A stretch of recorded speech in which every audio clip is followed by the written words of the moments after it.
Welcome back to the part 2 of UI design. My name is Carl and nice to meet you. So previously we have discussed about some of the functions and plugins that we use for login, home and hotspot pages, and now we'll be discussing about the following pages, which are the check-in page, receipt page, statistic page, and also the profile page. So let's start with the check-in page. In my check-in page, it is consisted of few things, and there are the menu bars, pop-outs, and also the center, which is the QR scanning area, and this is where I'm going to check into places when they are visiting shop or going somewhere. I copied over the top part from the hotspot page because I want the header to remain the same height and the button in the same position as the search bar. For this part, there's actually not much thing to do.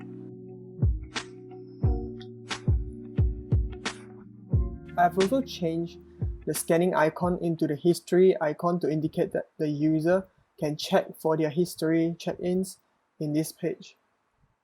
I also prepared a picture of my Sejahtera QR scanning page and make it in the background to act as a sample.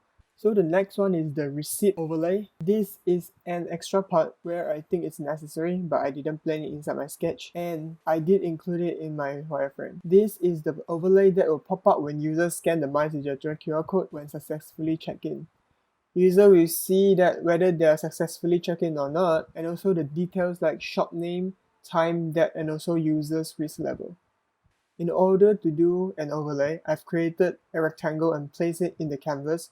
After that, I also use the boolean function to crop up the top part and place the back button where the user pressed to go back to the check-in page.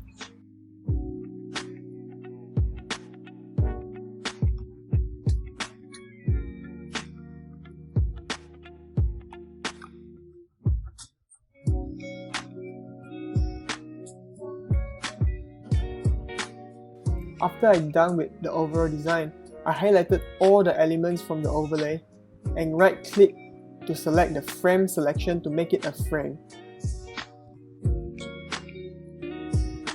The next page would be the statistic page, where user can see the latest cases and updates to the COVID-19 cases in either country scale, state scale, and also on a global scale. User can scroll around and see those updates in chart form. Again, I've copied over the header and the navigation bar from other pages so that they stay in the same position and size.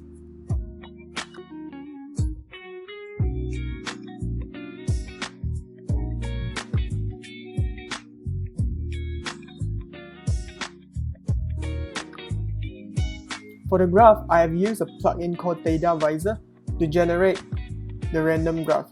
I've also set the size of the graph to be around 300 by 120 pixels so that it fits inside the box.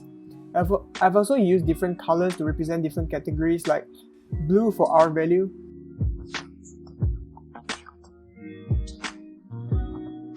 yellow for active cases,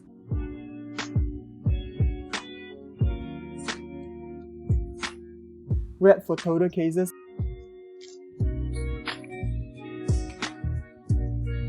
and green for recoveries.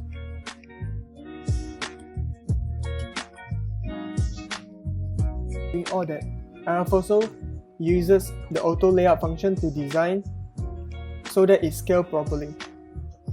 So before we are done with the design and proceeding with prototyping, we need to come up with some settings and the navigation bar and header. So to try it out, we can go to the prototype tab and choose the foam model and click the play button on the top right corner to go to the prototyping part. If you try this design, you will see that the navigation bar and the header move when you scroll it.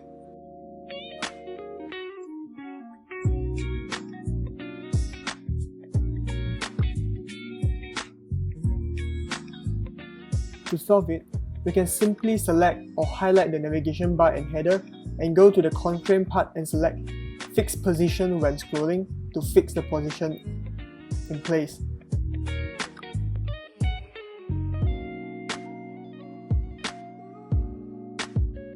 After that, you can go back to the prototype and see that they are fixed in place whenever you scroll it.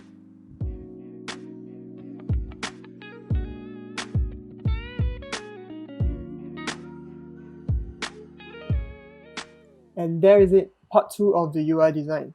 I hope that you can learn something from this. Do ask us if you encounter any issue or problem while trying out. We will try our best to solve it.